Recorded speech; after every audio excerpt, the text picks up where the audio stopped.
Today we're going to head back to cagematch.net and take a look at the worst rated WCW pay-per-views of all time. We have got events that span multiple eras of WCW, with some you totally expect to be here and others that might surprise you. These shows were rated by wrestling fans who visited cagematch.net to leave a review. You might not necessarily agree with some of these ratings, so let me know your thoughts in the comments, and eventually we'll come back to this and put together another video with your thoughts and opinions in mind.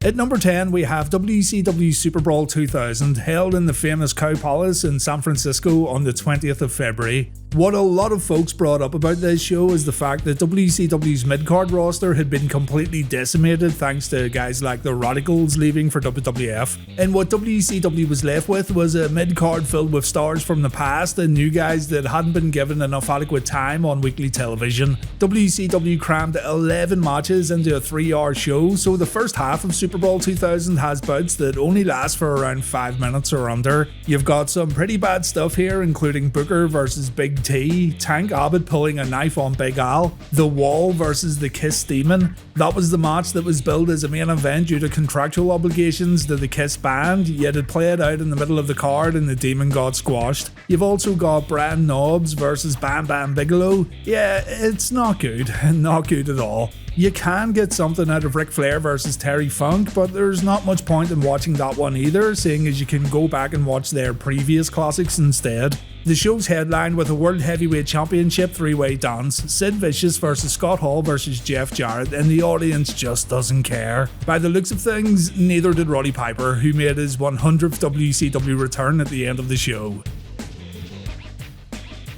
WCW New Blood Rising comes in at number 9, and I'm just realising I have some dark days ahead of me when I review this and Superbrawl 2000 for reliving the war. My god. New Blood Rising took place in Vancouver on the 13th of August 2000. The New Blood had already dissolved in WCW when this pay-per-view took place, so yeah, good job. And New Blood Rising was actually scheduled in 2000 to take over from the old Road Wild events held by WCW. Now, I do think there's some good stuff here. Lance Storm vs Mike Awesome is a heavily gimmicked affair, but it has some good action. And the Booker T vs Jeff Jarrett main event isn't terrible, but there is some bad stuff here too, such as Goldberg taking part in a poor work shoot angle when he refused to take a jackknife and he decides to walk out of a match. Yeah, that actually happened. You also get the Great Muta competing in 2 matches, and this is something I'd usually love to see, but sorry, his performances on this night aren't good at all. But hey, we can always rely on Sting, right?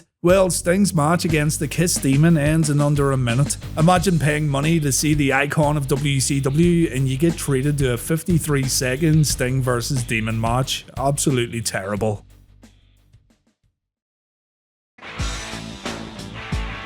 '91's Great American Bash comes in at number 8, held on July 14th. Ric Flair had just left WCW for the WWF, and boy, the fans in the Baltimore Arena let WCW management know that they weren't too happy about it. The WCW Heavyweight Championship was vacated, and so Lex Luger wrestled Barry Windham for the title. The match wasn't terrible, by the way, but it's not the match fans wanted to see.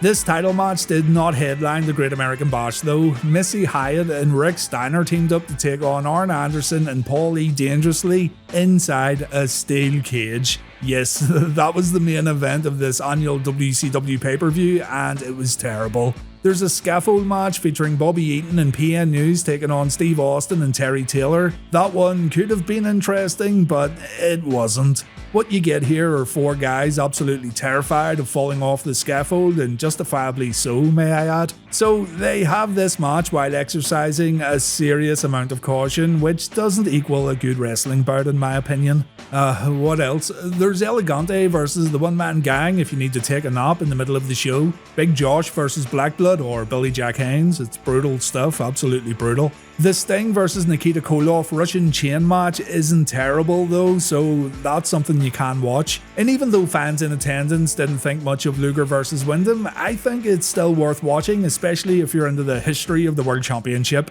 Great American Bash, however, shows us how much Ric Flair meant to fans of WCW, and it also shows us how hurt some fans were when he departed for the WWF.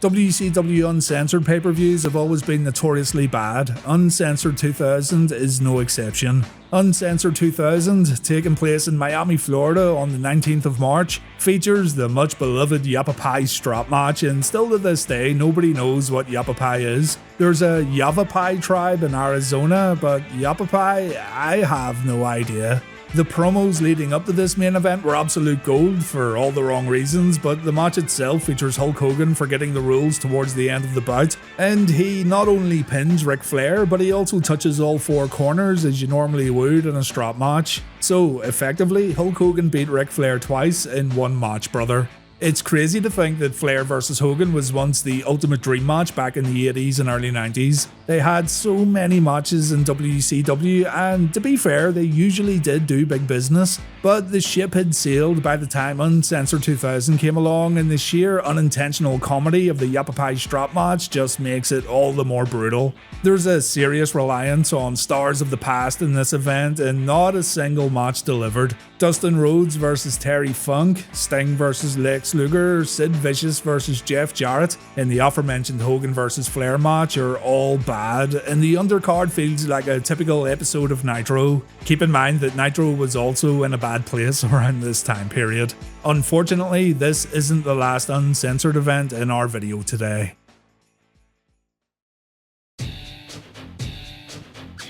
WCW's Great American Bash 99 gets ranked in at number 6 as the worst WCW event of all time, according to the Fine Boys and Girls ranking pay-per-views over on Cagematch anyway. This one took place in Baltimore. One reviewer called it Heroes of Wrestling level bad, which is the lowest insult anyone could ever give a wrestling pay-per-view. And someone also said it's worse than ECW's December to Dismember event, so we must be onto something with this one. Personally, I think the No Limit Soldiers, Conan and Rey Mysterio, taking on the West Texas Rednecks, Bobby Duncombe Jr. and Kurt Hennig, isn't a bad match at all. And also, the tag team title match featuring DDP and Canyon winning the belts from Chris Benoit and Perry Saturn is a decent matchup, but I do agree that the Great American Bash 99 offers nothing else of value really. This one also features a Falls Count Anywhere match between Sting and Rick Steiner. Both guys were a little sloppy throughout the match, and I'd say it's possibly one of Sting's worst pay-per-view matches ever. It's definitely a low point for the icon. But what makes it even worse is the ending when Sting gets bitten by some doggos. Now, no man should ever get bitten by a dog for our own amusement, but Sting's holding that towel for 1 second and then the next it's wrapped around his hand. It's a real bad camera cut and it takes you out of the moment completely. The main event featured Kevin Nash taking on Macho Man Randy Savage. If you ever want to see Nash delivering Snake Eyes to Miss Madness, then this is the match for you. We also get the return of Sid on this pay-per-view, and I don't care what anyone says, seeing Kevin Nash take a powerbomb is always a sight to behold, so the final move of the pay-per-view gets a thumbs up from me. You've also got Van Hammer versus Mikey Whipwreck, Mikey deserved better. You've got Ernest Miller versus Horace Hogan, Buff Bagwell versus Disco Inferno, Roddy Piper versus Ric Flair that ends with a dumb swerve, and you've also got an opener featuring Brian Knobbs taking on Hack in a standard garbage match. Brian Knobbs shouldn't have been getting pushed in mid-99, I'm sorry. The Heroes of Wrestling show is worse, by the way. Not sure if I'd watch this over December to Dismember though. It should have really been called the Shit American Bash. At number 5, it's WCW Uncensored 1995 from Tupelo, Mississippi, taking place on the 19th of March. This was the first ever Uncensored event WCW ever produced, and during the build-up, WCW would mislead their viewing audience into thinking this was going to be an all-out extreme pay-per-view. The name itself implied that there was nothing off limits. It was time for WCW to get a piece of the pie that ECW was hogging all to themselves, and every match on the card would be something only the most hardcore of hardcore fans would be able to stomach. Turns out WCW lied to everyone because, in reality, the first Uncensored show was an almost cartoony take on the world of extreme wrestling, like a parody of what other promotions were doing. The show kicks off with the infamous King of the Road match. I've covered this one before, but to show you how extreme WCW was at the time, everyone involved in this match, including match agent Dusty Rhodes, got fired because there was blood involved in the match. What's baffling about this is the fact that the King of the Road match was taped. So if WCW really didn't want to show blood, then they didn't have to air the match, and instead they could have done something completely different. With King of the Road out of the way, I do think you get two decent matches on this show, those being Arn Anderson versus Johnny B. Bad and Sting versus Big Bubba Rogers. Anderson versus Bad's a boxer versus wrestler match, and I know that sounds terrible, but given the stipulation, the guys involved did the absolute best they could. Anderson, in particular, was very good here. And while Sting versus Bubba does drag in certain spots, the match overall is definitely worth your time. It's not bad. Everything else at this show ranges from bad to downright awful. Ming and Jim Duggan have a martial arts match. Yeah, Jim Duggan in a martial arts match. It's impossible to take seriously. You get Avalanche versus Macho Man, a match that ended in disqualification even though the show was billed as being completely no DQ from top to bottom. Ric Flair, in drag, attacked Macho Man, and that's how it ended. Absolutely fantastic. Harlem Heat and the Nasty Boys go all the way to the concession stands where their match turns into a slip and slide. WCW went through the trouble of building their own little concession stands here that look like something straight from the 1970s. I mean, when do you ever see concession stands out like this on a live pay-per-view? Hogan takes on Vader in the main event. It's a strap match that Hogan won after dragging Ric Flair to all four corners and touching the turnbuckle pads. No, Ric Flair wasn't legally involved in this match, but who cares, right? Loads of run-ins, you get Randy Savage and the Renegade joining in on the fun. Not a good show at all, but at the same time, it's a show that you might find some humour in. It's so stupid that it becomes funny.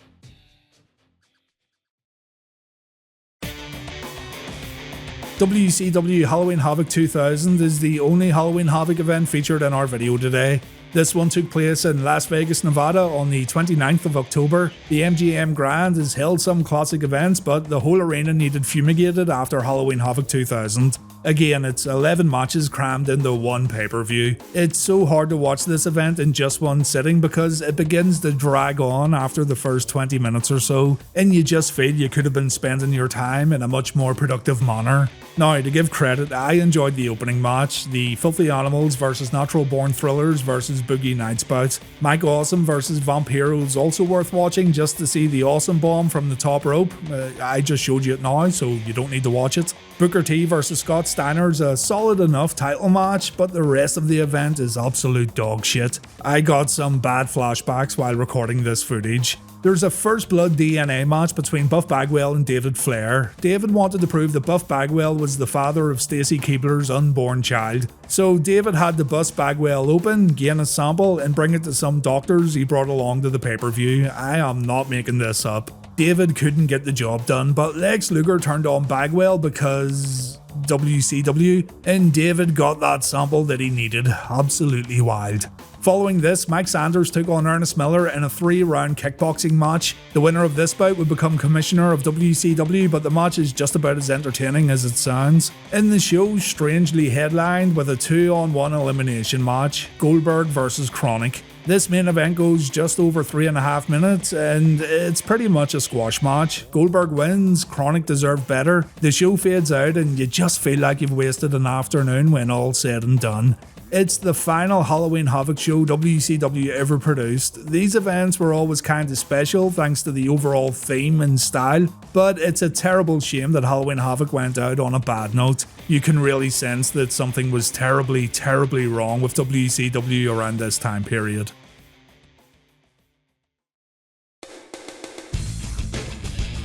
At number 3, it's the third and final WCW Uncensored show in our video today, Uncensored 1996 from Tupelo, Mississippi.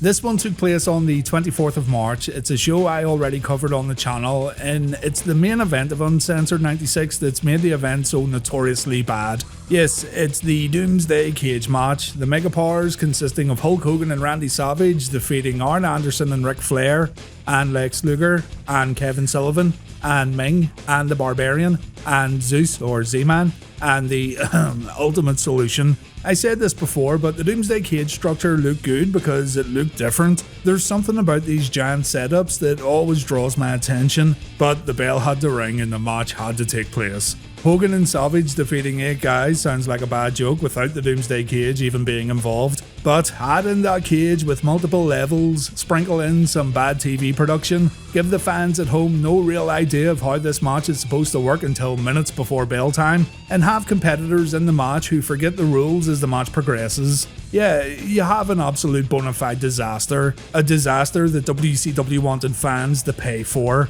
It's a messy main event that I really do believe could have been good if more time and thought was put into the overall direction of the bout. But the guys in the match had no clue what was going on, and the more involved or thought out spots of the match are executed very poorly. It's not even a match you can laugh at for being so bad because there's nothing remotely funny about it, it's just bad. I think it sucks even more because it could have been something good, but yeah, avoid it at all costs, it's not worth your time. In the semi-main event, you've got the Road Warriors versus Booker T and Sting. Sting teamed up with Booker T because Lex Luger left him high and dry when the total package got a spot in the main event. And while it sounds okay on paper, this tag team Chicago street fight is a slog to get through in my opinion. I remember when reviewing Uncensored 96, I actually had to stop midway through this match and take a break because it was so mind-numbing. The Booty Man defeated DDP in a 16-minute match right in the middle of the card, so if you ever want to watch a long Booty Man match, then Uncensored 96 is probably the show for you. You get Colonel Robert Parker taking on Medusa because that's a match that everyone wanted to see. The Giant versus legendary British wrestler Giant Haystacks or Loch Ness goes for 2.5 minutes. Trust me, it's actually a good thing that the match went this short. But to be fair, Conan versus Eddie Guerrero and Fit Finlay versus Steve Regal are decent matches. The finish, the Regal versus Finlay, was a bit crap though. You've been warned, Uncensored 96 will destroy your soul. Watch it at your own risk.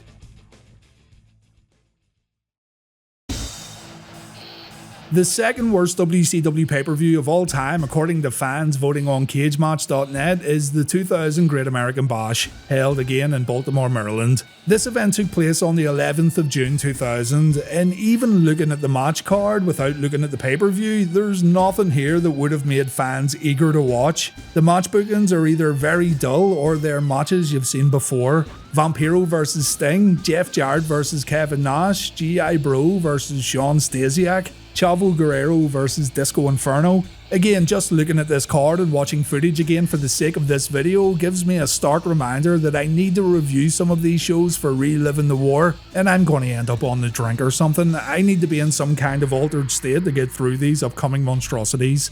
You've got an Asylum cage match on this show, a WCW blunder I covered in the past, and easily one of the worst Asylum cage matches of the whole bunch. This one features Big Papa Pump taking on his brother and Tank Abbott inside the birdcage, and somehow Scott Steiner wins. The franchise takes on the Wall in a table match, and I'll admit the finish of the match wasn't bad at all. There's a Ric Flair versus David Flair match that features David giving his little brother brain damage by shaking his head so much. You also get Vince Russo calling Charlotte Flair and Reid Flair little bitches. We get to see Billy Kidman climb up the ranks of WCW and have a match against Hollywood Hogan, only for Hogan to beat him thanks to, you guessed it, another swerve bro. And there's also a Human Torch match that I'm going to admit's a guilty pleasure of mine. I know everyone hates it, but if you thought Sting or Vampiro were getting legitimately set on fire during this show, then I don't know what to say.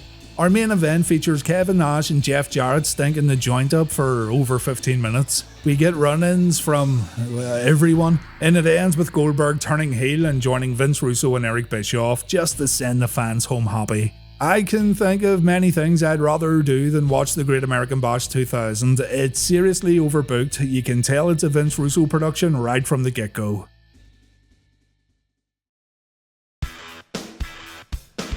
We've had some terrible events in this video, and I'm going to be suffering from PTSD for a very long time just from watching clips of these events. The honour goes to WCW Bash at the Beach 99, held in Fort Lauderdale, Florida, July 11th, 99. Now, do I personally think this is the worst WCW pay-per-view of all time? No I don't. Some of the other events we already looked at are way worse than this, but it's still very bad. There's a pretty good 3-on-2 match here for the tag team titles, the Jersey Triad versus Chris Benoit and Saturn, but everything else on the card is pretty miserable, and you'll probably want to rip your eyeballs out when the event comes to an end. Ernest Miller versus Disco Inferno, Rick Steiner versus Van Hammer, and David Flair versus Dean Malenko. Those are the first 3 matches. David Flair actually gets a win over Malenko, by the way, at the 3-minute mark, so yeah, it tells you all you need to know really. There's a No Limit Soldiers vs West Texas Rednecks elimination match that should have been better. This was contested under Survivor Series rules, and seeing as this little feud was one of the more entertaining aspects of WCW during this time period, you would have thought a little more effort was put into the general booking of the match. It does fall flat, but this, along with the aforementioned Jersey Triad match, are the only reasons why you should ever consider watching this pay-per-view.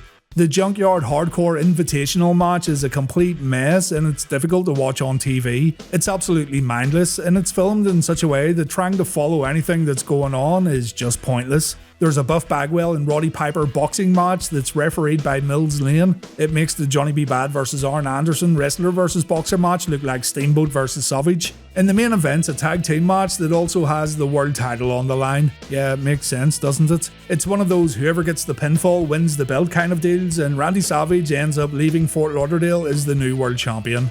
It's crazy to think that just 3 years earlier, WCW made history with Bash at the Beach 96, an event that still gets brought up to this very day, and a pay-per-view that's so significant when discussing the evolution of the whole wrestling business. 3 years later, and well, everything's just fallen apart.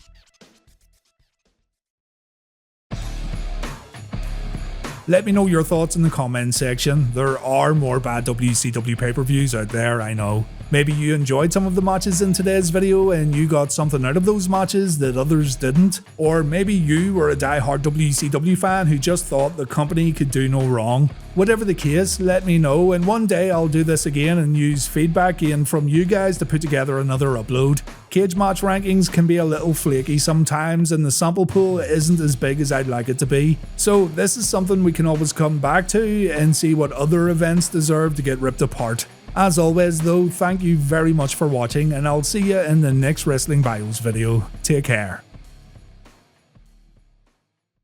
Here to prove a point, number one, one. Here to prove a point, number one.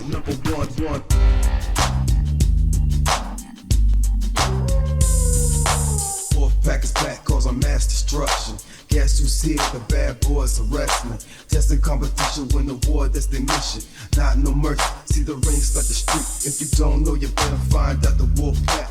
Here to prove a point, number one, best believe that you don't wanna face it with them. I'll be there for them, come in the ring with them, you're never walking out again. Don't turn your back on the wolf pack, you might wind up in a body bag.